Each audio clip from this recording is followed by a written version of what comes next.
Assalamualaikum warahmatullahi wabarakatuh. Bismillahirrahmanirrahim. Ashhadu an la ilaha illallah wa ashhadu anna Muhammadar Rasulullah. Allahumma salli ala sayyidina Muhammad wa ala ali sayyidina Muhammad. Rabbi israh li sadri wa yassir li amri wahlul 'uqdatam min lisani yafqahu qawli. Amin. Bismillahirrahmanirrahim. Salam hormat dariku buat saudara-saudaraku dimanapun kalian berada. Semoga kita semua selalu menjadi ahlillah, senantiasa mentauhidkan Allah daripada mentauhidkan hawa nafsu kita sendiri.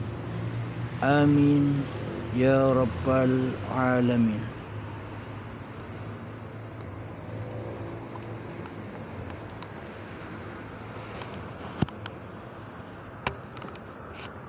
Bismillahirrahmanirrahim. Kali ini kita mengkaji babakan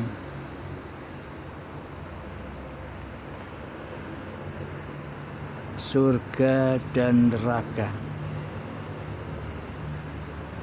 Surga atau neraka itu dalam pemahaman mayoritas manusia terjadinya nanti setelah di akhirat, setelah badan-badan ini meninggalkan dunia. Itulah pemahaman dan pengertian pada umumnya. Karena seolah-olah penghuni neraka dan penghuni surga itu adalah badan, dohir-dohirnya, manusianya. Padahal neraka itu berbahan bakar.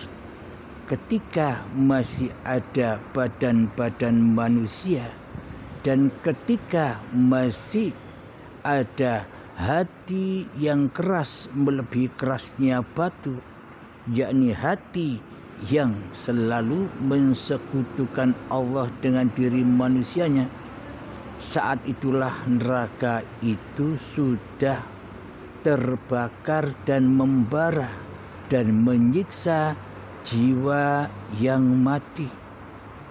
Jiwa yang mati dalam kesadaran berketuhanan dan beragamanya. Karena beragama itu, karena bertuhan itu bukan di luar diri. Akan tetapi beragama dan bertuhan itu letaknya ada di dalam diri. Yakni harus mengkaji diri, masuk ke dalam diri dan meninggalkan semua apa-apa yang ada di luar diri.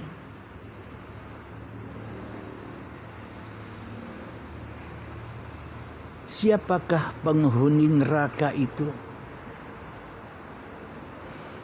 Penghuni neraka itu adalah manusia yang tidak beragama dan tidak bertuhan di hatinya. Karena yang ada di hatinya, karena yang wujud di hatinya, karena yang hidup di hatinya, karena yang berkuasa di hatinya masih hawa nafsunya sendiri. Jadi pada intinya hawa nafsunya sendiri itulah yang membakar jiwa-jiwa manusia di dalamnya. Berbagai macam yang dibakar, yakni segala laku sifat fahsya wal mungkar, seluruhnya itulah bahan bakar api-api neraka yang tidak berasap. Jadi yang tahu neraka itu hakikatnya ya hanya Allah. Manusia tak akan pernah tahu. Manusia hanyalah membayang-bayangkan dengan imajinasinya saja. Membayang-bayangkan yang disiksa badan-badan manusianya. Yang ada yang disetrika punggungnya, ada yang dipotong kedua kakinya, ada yang dipotong kedua tangannya, ada yang dipotong lidahnya, ada yang dicor telinganya dengan panasnya timah yang mencair, dan sebagainya.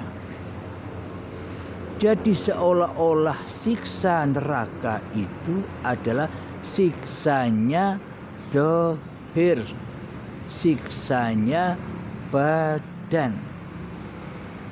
Apakah badan bisa beragama dan apakah badan bisa bertuhan?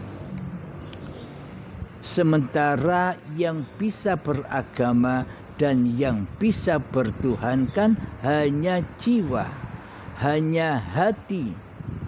Jadi bukan badan yang dihukum, jadi bukan badan yang disiksa, akan tetapi yang dimasukkan di dalam neraka jadi yang disiksa. Jadi yang merasa sakit bukan badannya,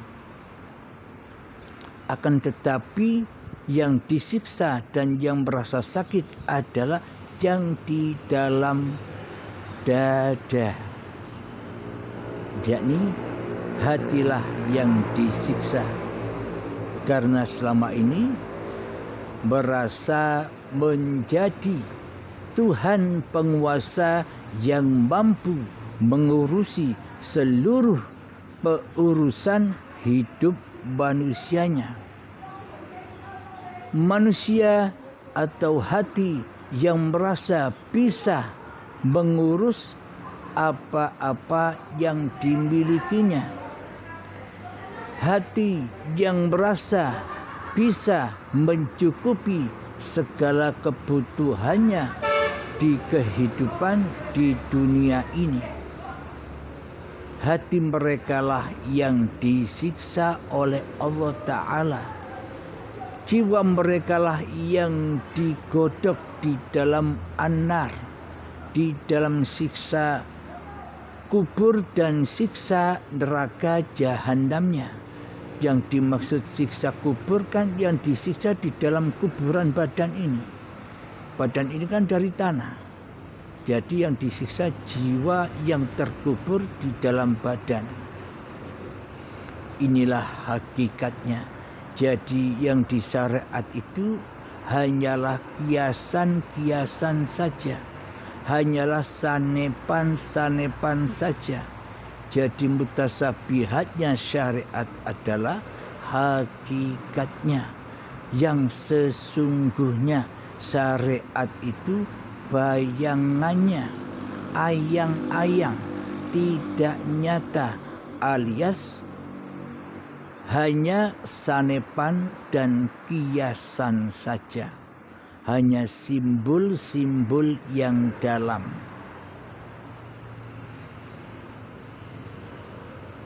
Jadi neraka itu tempatnya siksa bagi orang-orang yang di dalam hidupnya tidak bertuhankan Allah di hatinya, tidak masuk Islam di hatinya. Apakah tanda-tanda Islam di hati seorang mukmin ini? Tanda Islam dan iman manusia adalah awwaluddin ma'rifatullah. Jadi manusia yang sudah mengenal siapa hakikat sejati Tuhan pencipta diri manusianya. Jadi sudah ketemu, jadi sudah berjumpa dengan Tuhan pencipta dirinya. Inilah yang dikatakan orang-orang mukminin. Karena hatinya sudah Islam, pasrah total jenderal, semua kepengurusan, semua pemeliharaan atas tubuhnya kepada Tuhannya sebagai sang penguasa dan sebagai sang pengurus serta pemelihara badan-badan manusianya. Sejak dari tanah dahulu sudah diurus, sudah dipelihara oleh Hayatullah. Sejak di tumbuhan dulu sudah diurus, dicukupi segala kebutuhannya, dimakani, diminumi. Kemudian sejak menjadi buah-buahan, sayuran dan padi, cikal bakal badan ini pun diurus, dijaga dari berbagai macam bahaya, dijaga dari berbagai macam penyakit. Dengan kasih sayangnya lah Allah membimbing sampai dimakan calon kedua orang tua kita, sehingga menjadi calon sperma dan sel telur yang ada pada kedua orang tua kita. Jadi Allah sang pencipta diri manusia kita wajib pulang dulu. Untuk mengenal Allah kita wajib pulang dulu. Kita wajib makrifat dulu kepada sejarah asal usul penciptaan diri manusia kita. Bila kita tidak pulang kepada diri manusia kita, bila kita tidak bermakrifat kepada diri manusia kita, maka tak akan pernah Allah bermakrifat bagi diri manusia kita. Maka kitalah yang merasa mengenal Allah.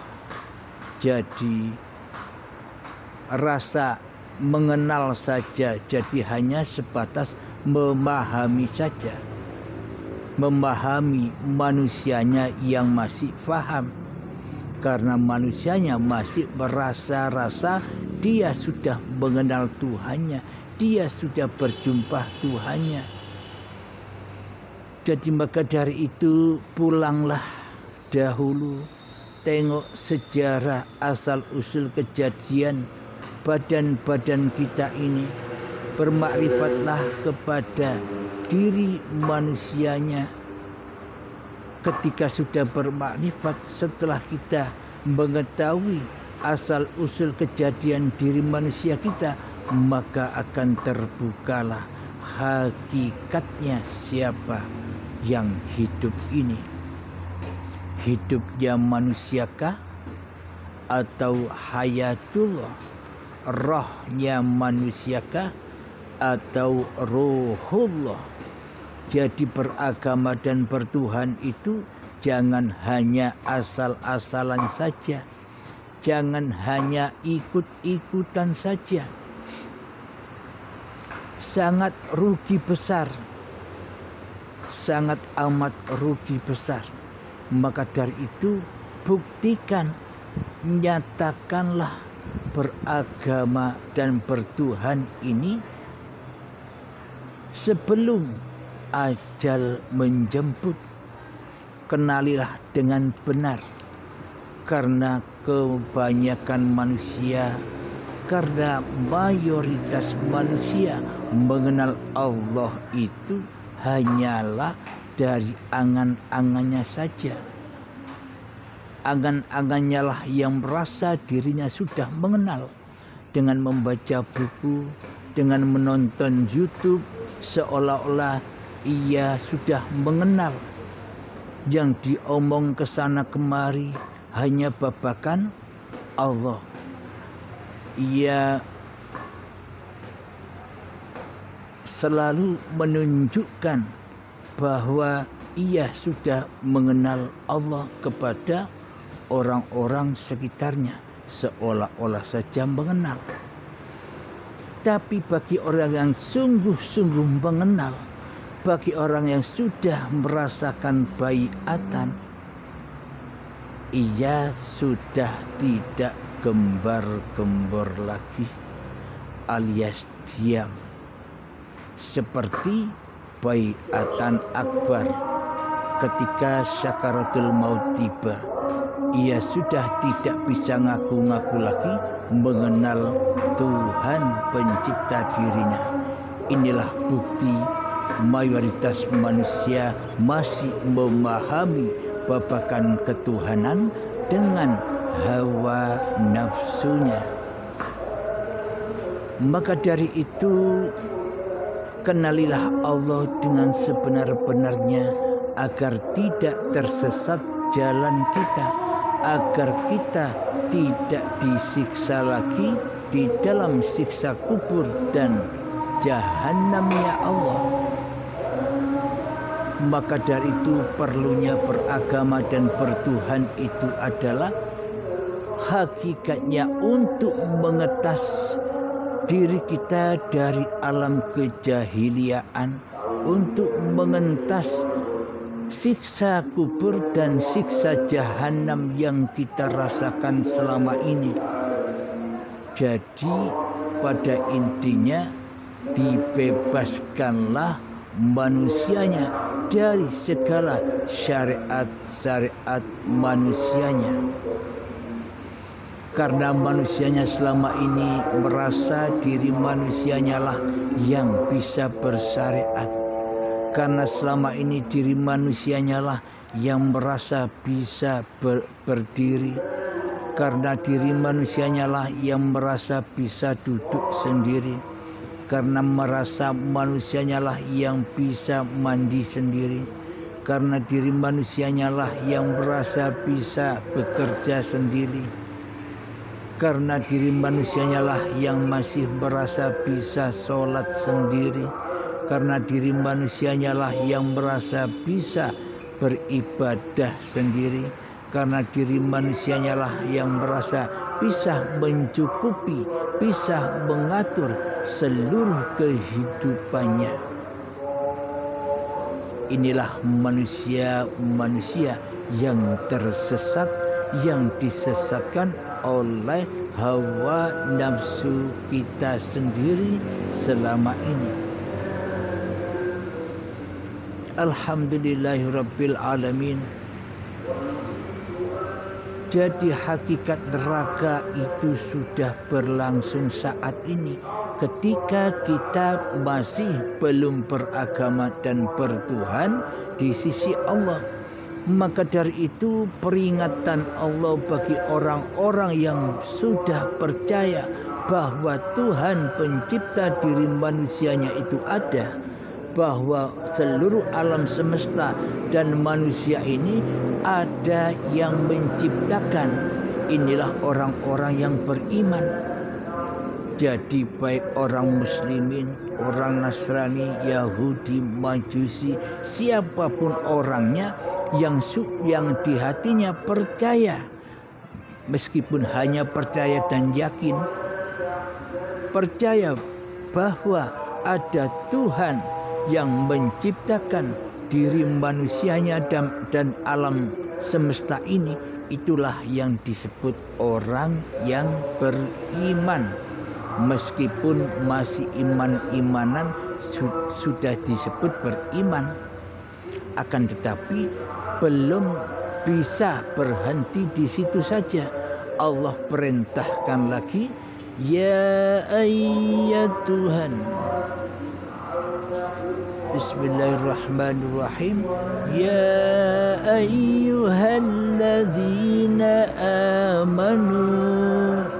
Wahai orang-orang yang beriman, udkhulu fis-silmi kaffah, masuklah ke dalam kepasrahan secara sempurna, secara keseluruhan, yakni yang dikatakan, yang dinamakan Islam itu hakikatnya pasrahnya hati total general kepada Tuhannya secara keseluruhannya. Itu artinya manusianya wajib mati dulu.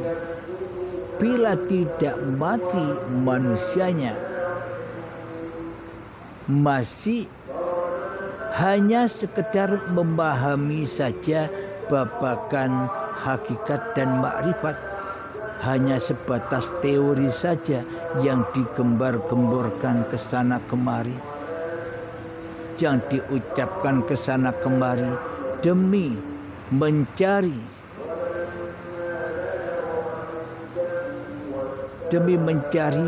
agar manusia tahu bahwa dirinya sudah makrifat kepada Allah, mencari pengakuan kepada manusia lain bahwa ia sudah bermakrifatullah, sudah tahu ilmunya, sudah faham pemaparannya. Jadi pada intinya bagi manusia yang sudah betul-betul mengenal, seperti orang-orang yang sudah berbaiat, awalnya banyak tanya ini dan itu, pagi, siang, sore, malam selalu tanya ini dan ini. Setelah berbaiat, kok malah diam. Sudah tak ada pertanyaan lagi, sudah tak gembar-gembor lagi. Itulah tanda manusia yang sudah mengenal. Jadi apa yang mau ditanyakan? Wong dirinya saja sudah tidak ada. Wong diri manusianya saja sudah tidak aktif menjadi penguasa.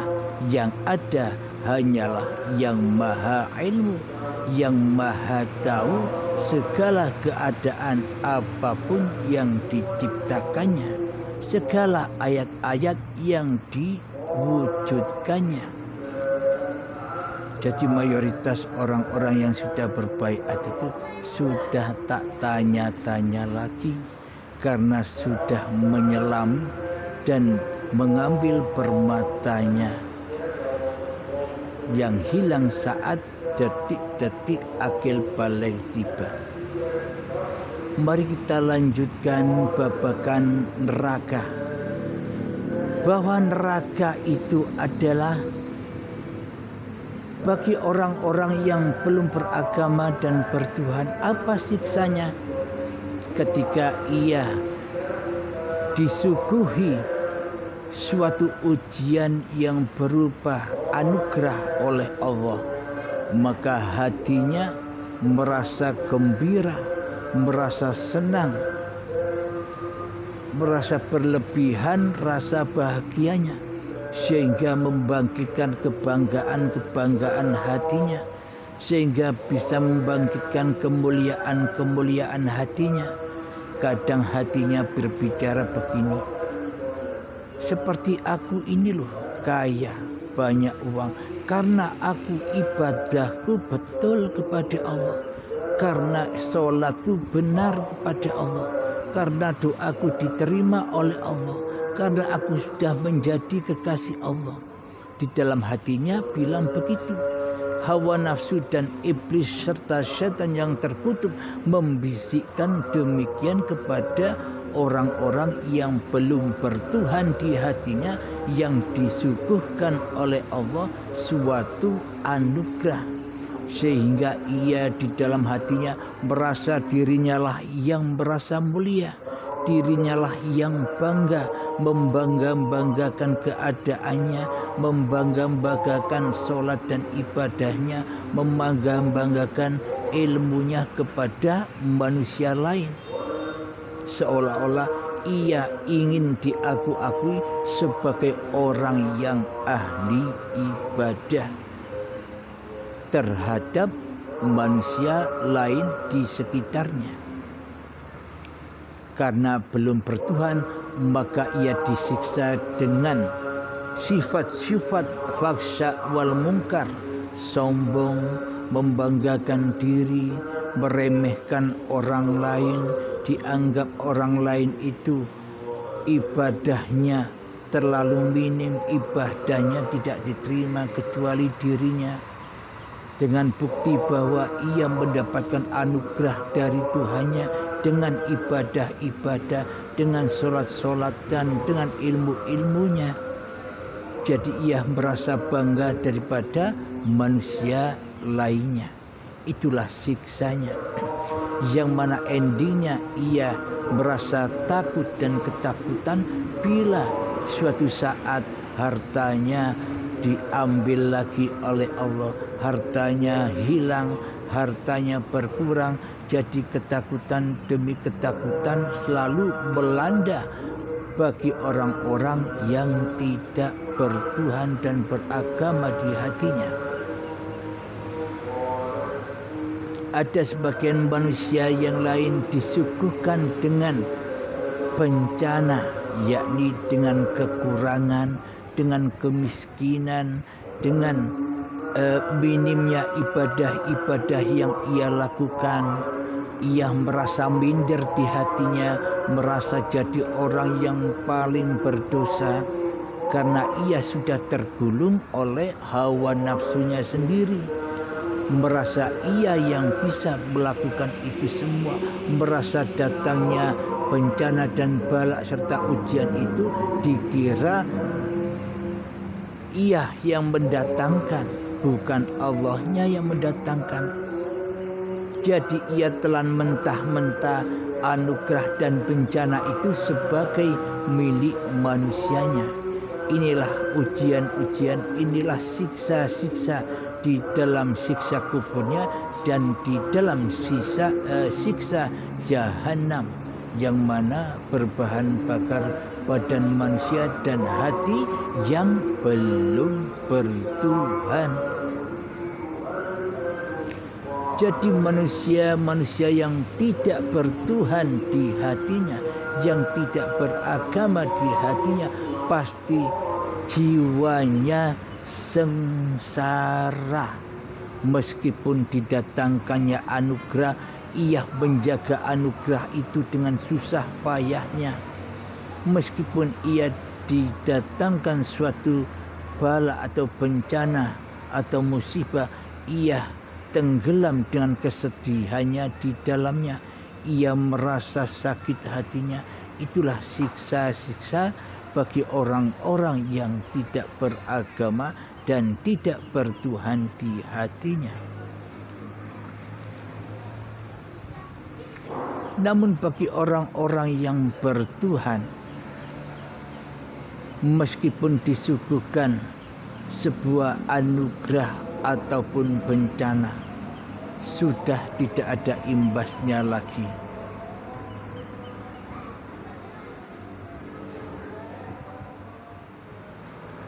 Akan tetapi bagi orang-orang yang sudah beragama dan sudah bertuhan di hatinya, beda untuk menanggapi suatu ujian, baik itu anugerah dan ujian bencana. Maka di hatinya tetap netral, tetap tenang, karena di dalam hatinya sudah tiada diri manusianya lagi yang berkuasa atas datangnya anugerah ataupun bencana. Karena yang mendatangkan hanya Allah, yang menguasakan di dalamnya, maka bagi orang yang sudah beragama dan yang sudah bertuhan, maka santai-santai saja. Karena babagan anugerah dan bencana, baik sedih dan bahagia, itu sudah bukan urusan kekuasaan manusianya lagi. Karena ia sudah mengambil mutiaranya, maka ia sudah enjoy dan tenang di segala keadaan. Karena hatinya sudah pasrah, total, jenderal, rela dan ridho dituhani oleh Allah daripada menjadi Tuhan sendiri. Selama ini bagi orang-orang yang belum beragama dan bertuhankan, seolah-olah kita tidak sadar kita mentuhani kehidupan dan badan kita sendiri. Kita tidak mau dituhani oleh Allah. Kita tidak rela dan tidak ridho bahwa Allah lah penguasa diri kita selama ini. Kita tidak sadar itu. Karena hati kita sudah keras melebihi kerasnya batu. Karena selama ini jiwa kita sudah mati kesadarannya di dalam beragama dan bertuhan. Akhirnya diri manusianya lah yang menjadi Tuhannya di hatinya. Maka ia akan terlena sesaat mendapatkan sebuah anugerah dan bencana, selalu akan menyesatkan hatinya, menyiksa hatinya, membuat takut hatinya, karena ia merasa mampu mengurus atau menyelesaikan apa-apa keadaan apapun yang dilandainya. Alhamdulillahirabbil alamin. Karena bagi manusia yang sudah beragama dan bertuhan di hatinya, sudah tinggal di dalam surganya Allah. Ketika setelah menyelam dan mengambil permatanya, sudah dipindah dari alam lembah dosa, dari alam siksa, dari neraka jahanam, dipindah oleh Allah Ta'ala menuju ke alam aslinya. Sebagaimana manusia itu belum turun ke dunia, yakni berada di dalam surga, yakni kembalilah ke alamnya, yakni surga. Jadi manusia yang sudah mengenal siapa hakikat Tuhannya, yang sudah beragama di sisi Tuhannya, pasti hatinya sudah tenang, sudah enjoy, bebas dari segala aktivitas, bebas dari segala kegiatannya badan, sudah bebas dari syariat-syariat manusianya, sudah bebas dari ibadah dan sholatnya, sudah enjoy, sudah bebas. Maksudnya bebas di sini bagaimana? Jadi meskipun kelihatannya badan-badannya ini beraktivitas, baik duduk, baik berdiri, baik mandi, baik makan dan minum, baik sholat atau ibadah menurut persaksian orang lain selain dirinya, masih berkeadaan atau masih beraktivitas seperti layaknya manusia lainnya yang memandang. Akan tetapi bagi manusia yang sudah beragama dan yang sudah bertuhan, diri manusianya sudah tak mampu lagi berkegiatan seperti yang dilalu-laluinya. Jadi manusianya sudah tidak mampu seperti manusia-manusia yang masih merasa dirinya sebagai Tuhan hidup dan badannya, yang masih dikuasai hawa nafsunya. Bagi orang-orang yang sudah menjadi mu'alaf, yang sudah menyaksikan Allah dan Muhammad Rasulullah secara live, maka meskipun berkegiatan atau beraktivitas badan-badannya, tapi di dalamnya manusianya sudah tidak ada lagi. Yang ada hanyalah Allah Sang Pencipta yang menciptakan serta yang mentuhani diri manusianya. Karena manusianya sudah Islam di sisi Allah, karena sudah menjadi mu'allaf di sisi Allah, maka sudah total jenderal, rela dan ridho dengan pasrah penuh kepada Tuhan Pencipta dirinya. Jadi seluruh kegiatannya, seluruh aktivitasnya sudah berada di alam akhirat. Jadi alam akhirat itu ya begitu. Ketika di dalam hatinya sudah mentauhidkan hanya Allah yang ada, yang wujud, yang hidup, yang berkuasa daripada hawa nafsunya, itulah yang dimaksud akhirat. Alam akhirat yaitu bukan nanti. Jadi ketika hawa nafsunya sudah berakhir menjadi Tuhan, yakni sudah bersahadat atau berikrar atau berbaiat, maka diri manusianya sudah tidak bisa li nafsi lagi, karena hawa nafsunya sudah dikendalikan oleh Tuhan Pencipta dirinya. Jadi semua laku dan aktivitasnya sudah lillahi ta'ala, yakni lakunya Allah sendiri, af'alnya Allah sendiri. Inilah yang disebut amal yang soleh, amal yang langsung naik kepada Tuhannya, amal yang diaf'ali langsung oleh Tuhannya, karena manusianya sudah rela dan ridho kembali ke asal kejadiannya, yakni yang tidak dapat disebut-sebut.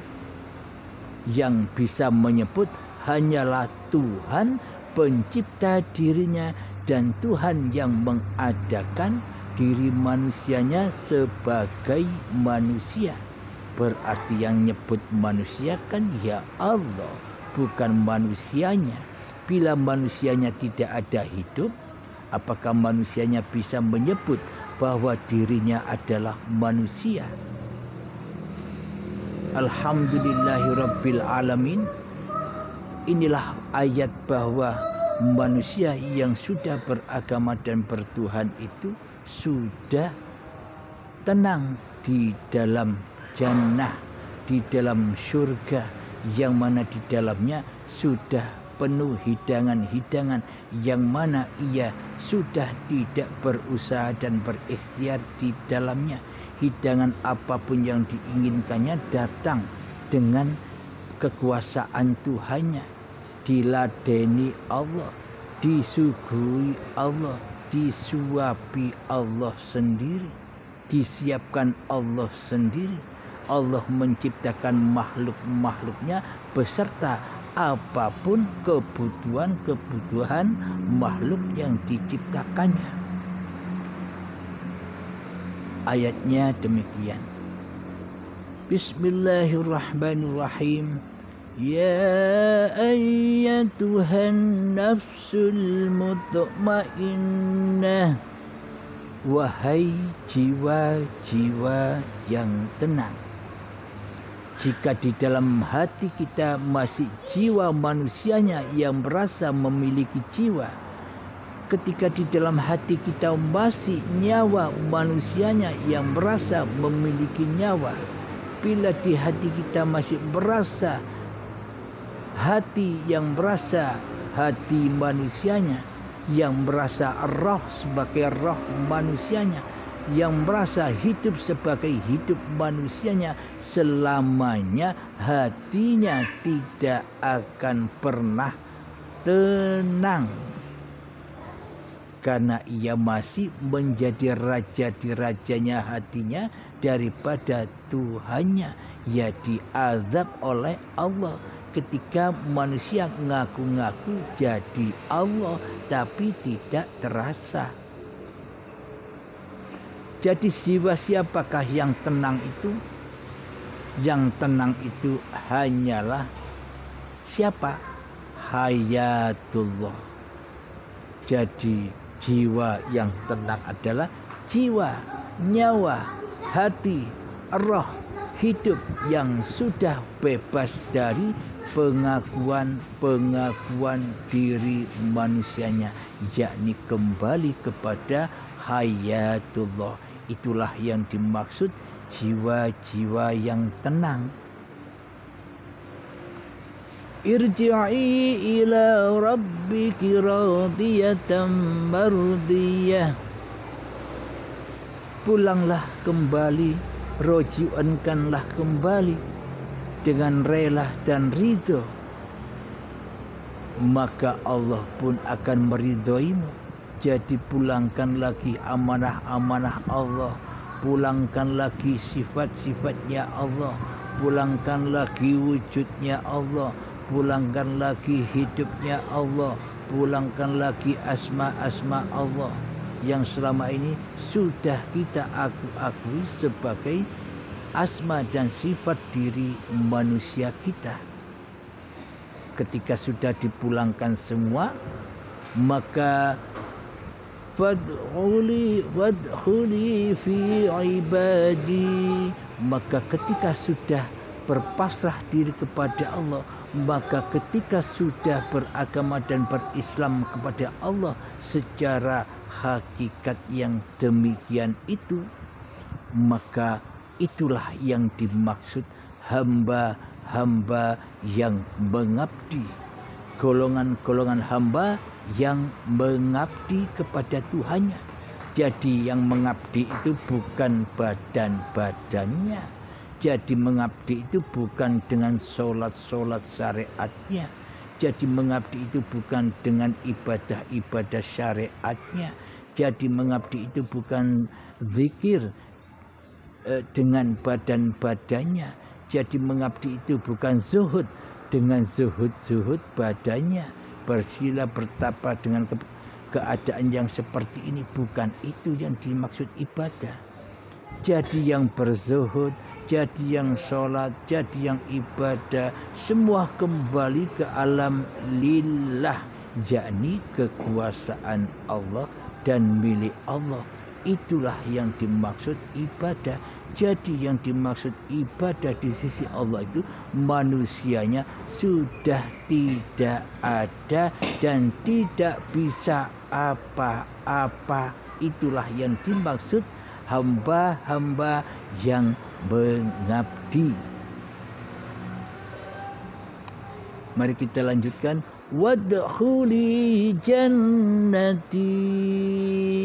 Dan masuklah hamba-hambaku yang mengabdi ke dalam surgaku. Nah, jadi surga di sisi Allah itu hakikatnya ya hayatullah, bukan hayatun nas. Jadi ketenangan jiwa di sisi Allah itu ya hayatullah, bukan hayatun nas. Bisa dipahami para sahabat? Semoga saya dan kita semua bisa memahami dan mengaplikasikannya. Jadi sebenarnya hakikatnya neraka dan surga itu tempatnya ya di dunia ini, ya sekarang ini, bukan nanti. Yang bilang nanti itu kan masih manusianya yang jadi Tuhan. Yang bilang nanti itu kan hawa nafsunya yang ogah-ogahan kembali kepada Tuhannya. Yang bilang nanti itu kan hawa nafsunya yang tidak mau dilengserkan ketuhanannya, yang tidak mau dilengserkan kekuasaannya, yang tidak mau ke alam kesejatian dirinya yang tidak ada. maunya merasa ada terus, maunya ingin menjadi Tuhan terus. Itulah hawa nafsu yang selalu menyesatkan kefahaman manusianya di dalam beragama dan bertuhan. Kata iblis dan setan serta hawa nafsu begini, wahai fulan, enjoy saja, neraka dan surga itu nanti. Bersenang-senanglah di dunia ini. Akuilah semua itu milikmu. Engkaulah raja di rajanya di dunia ini.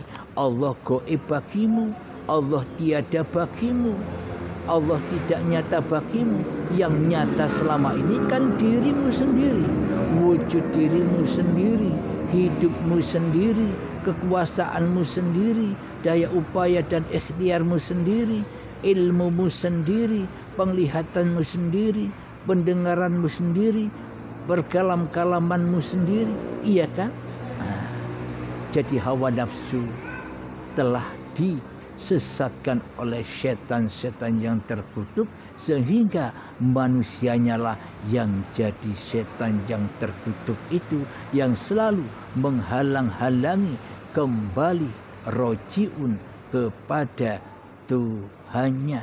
Akhirnya baiatannya nanti baiat akbar, baiatan yang sangat amat pedih, dahsyat siksanya, azabnya di saat hari pembalasan, di saat hari perhitungan, yakni diperhitungkan kembali apapun yang kita akui selama ini, diperhitungkan oleh Allah, zat yang berkuasa yang selama ini kita tiadakan, kita goibkan, kita matikan di hati kita selama ini.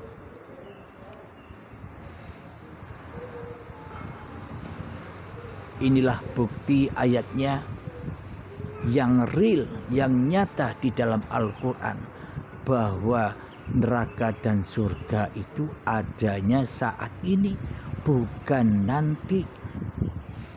Semoga kita bisa menerima kalamullah. Ini bukan kalamnya Abdul Halim, ini kalamullah yang dibaca, yang ada di dalam surat Hud. Surat Hud mulai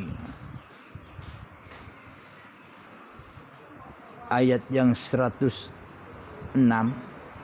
sampai 107. Surat Hud. Saya bacakan. A'udzu billahi minasyaitonir rajim. Bismillahirrahmanirrahim. فَأَمَّا الَّذِينَ شَقُوا فَفِي النَّارِ لَهُمْ فِيهَا زَفِيرٌ وَشَهِيقٌ. Artinya, maka adapun orang-orang yang sengsara, maka tempatnya di dalam neraka. Di sana mereka mengeluarkan dan menarik nafas dengan merintih. Itu apa maknanya? Jadi yang ada nafas yang merintih itu, jadi ada nafas yang tersiksa itu di mana? Di akhirat sana yang katanya nanti, ataukah sekarang? Jadi nafas yang merintih atau hati yang selalu tidak menerima dengan keadaan-keadaan yang disuguhkan oleh Allah, karena hati selama ini mentuhani hidup dan badannya, itulah hakikat neraka. Tidak usah ditunggu nanti, wong kita selama ini sudah berada di dalamnya. Mari kita lanjutkan ayatnya. Khalidina fiha ma damatis samawati wal ardu illa ma syaa rabbuk. Inna rabbaka rabbaka fa'alun lima yurid. Artinya mereka kekal di dalamnya selama ada langit dan bumi, kecuali jika Tuhan menghendaki yang lain. Sesungguhnya Tuhanmu Maha Pelaksana terhadap apa yang dikehendakinya. Surat Hud ayat 105 dan 106. Silahkan dibuka sendiri. Itulah bukti adanya neraka dan surga itu ketika masih adanya langit dan bumi. Kapan itu? Ya sekarang ini. Surga neraka itu ya sekarang ini, bukan nanti. Ayatnya sudah jelas. Silakan cek sendiri biar tidak ragu-ragu di dalam surat Hud ayat 105 dan 106. Dijelaskan di situ adanya siksa saat masih adanya langit dan bumi. Semua peristiwa yang dikhabarkan, yang katanya mayoritas manusia, yang dipahami oleh manusia yang belum beragama dan bertuhan di hatinya, yang katanya nanti, itu salah besar. Allah sendiri yang berfirman bahwa kejadian-kejadian itu ketika masih adanya langit dan bumi. Itu artinya ketika manusia masih mengaku-akui dirinya sebagai Tuhan, sebagai penguasa hawa nafsunya, tapi tidak disadarinya. Tiada jalan hanyalah kematian. Tiada jalan hanyalah baiatan secara paksa di saat syakaratul maut. Jadi di saat hari pembalasan dan perhitungan itulah cikal bakal pembebasan manusia secara paksa dan siksa. Jadi tinggal pilih sendiri, baiatnya nanti atau besok. Allah lah yang menghendaki semua itu. Jadi pasrahkanlah kepada Allah Subhanahu wa ta'ala yang memperjalankan, yang mengkehendaki kita semua. Jadi sebelum datangnya sakaratul maut, kita wajib tahu dulu kemana tujuan kita kembali, kemana tujuan kita rojiun. Allah yang mana? Apa Allah hawa nafsu ataukah Allah Subhanahu wa ta'ala? Jadi jangan merasa faham dengan paparan-paparan ini, karena hawa nafsu masih sangatlah erat untuk menyesatkan apa yang kita fahami selama ini. Alhamdulillahirabbil alamin. Itulah bukti nyata-nyatanya kalamullah yang ada di Al-Quran, bahwa jadi pengertiannya surga neraka itu ada yang syariat, cerita kematian, cerita alam kubur, cerita siksa kubur, cerita hari kiamat, cerita hari kebangkitan, cerita hari akhirat, cerita alam timbangan, cerita wat siratal mustaqim, cerita neraka dan surga, dan bertemu Allah bagi syariat ya nanti, kejadiannya ya nanti. Karena di dunia ini belum ketemu Allah, karena diyakini dalam akidahnya selama ini bahwa di dunia ini Allah tidak wujud. Adanya kewujudan Allah, nampaknya wajahullah nanti di saat di surga. Nikmat yang teragung di dalam surga, yakni menyaksikan wajahullah nanti kejadiannya. Katanya orang-orang yang belum beragama dan bertuhan secara hati, beragama dan bertuhannya masih secara dohir saja, sementara hatinya masih ingkar kepada kenyataan Allah, ingkar kepada kewujudan Allah. Sudah dijelaskan dengan jelas bagi orang-orang Islam, pasti semua tahu bahwa Allah itu wujud dan bahwa makhluk itu adam, tiada. Loh, kok malah manusianya yang jadi Allah dan Allahnya kok dijadikan makhluk? Itu kan akidah dan keyakinan yang terbalik. Apakah sesuai hati yang demikian dengan hati yang dimiliki oleh para nabi dan rasul yang membawa tauhid? Coba diangan-angan sendiri. Maka dari itu Allah di dunia ini menciptakan hanya 2 golongan saja sebenarnya. Bukan banyak golongan, bukan banyak aliran, hanya 2 golongan saja. Golongan para nabi dan rasul dan golongan Fir'aun. Jadi kita bisa baca sendiri di dalam hati kita, kita sekarang duduk di golongan mana ya? Kita pasti tahu. Kita pasti tahu. Dan kita pasti tahu di golongan para nabikah ataukah di golongan Fir'aun.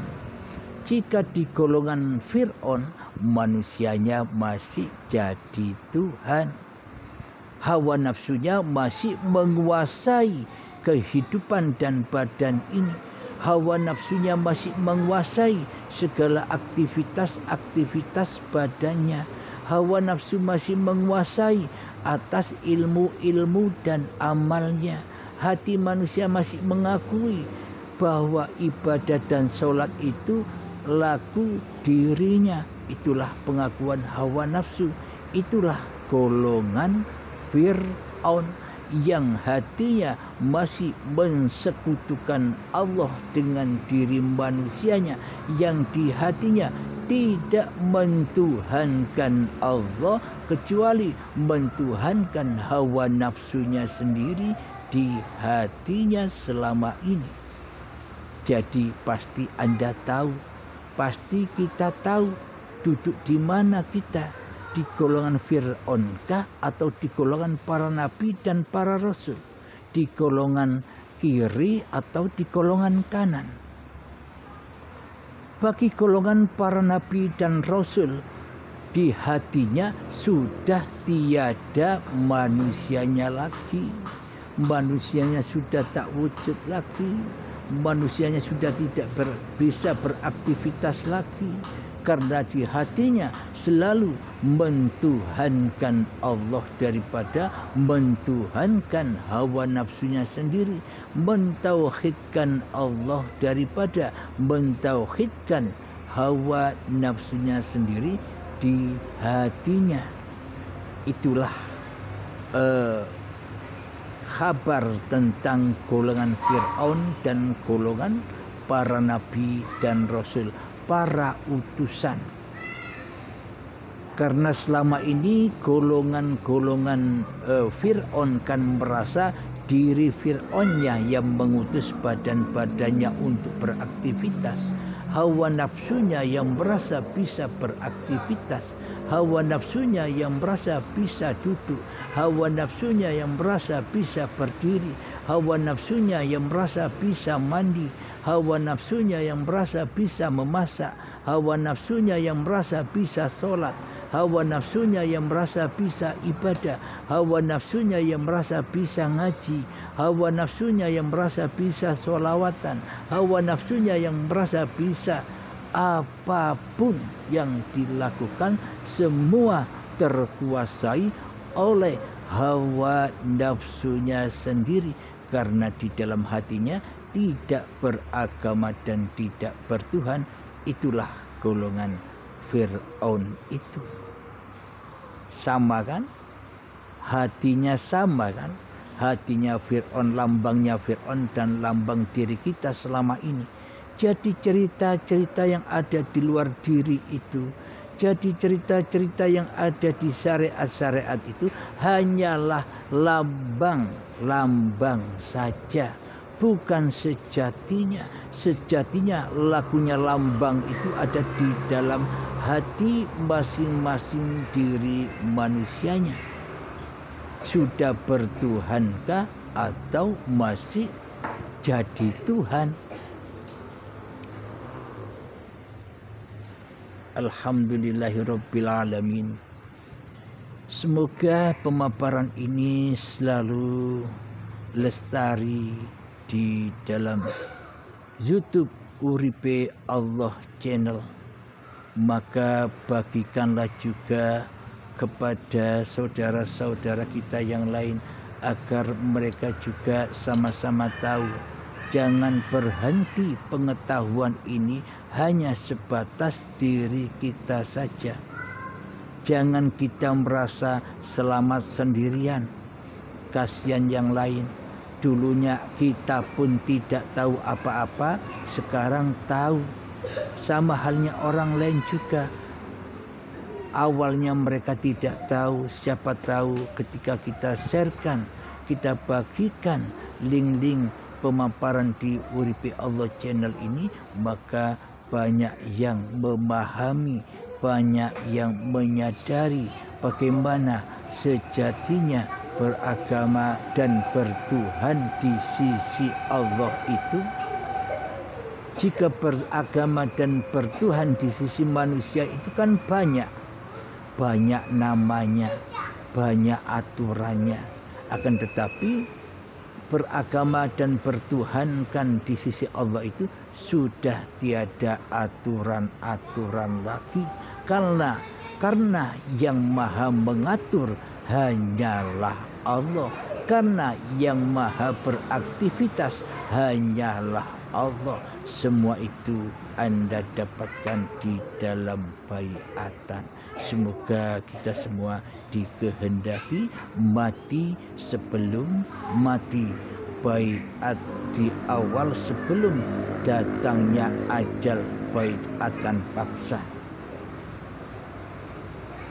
Alhamdulillahirrabbilalamin. Semoga saya dan semoga kita semua selalu di dalam lindungan Allah Subhanahu wa ta'ala dari kejamnya, dari bengisnya hawa nafsu kita sendiri yang selama ini seolah-olah membawa kita merasa faham atas kajian-kajian, meskipun dari buku, meskipun dari YouTube.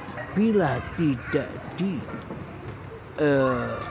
diikrarkan kepada siapa yang memaparkan, maka pemahaman akan tetap menjadi pemahaman saja, tidak bisa merealisasikan kecuali dikehendaki oleh Allah. Ingat, bukan kehendak hawa nafsu, tapi kehendak Allah. Alhamdulillahirrabbilalamin. Semoga kita semua selalu berbahagia zahir dan batin. Alhamdulillahirrabbilalamin. Akhirul kalam. Assalamualaikum warahmatullahi wabarakatuh.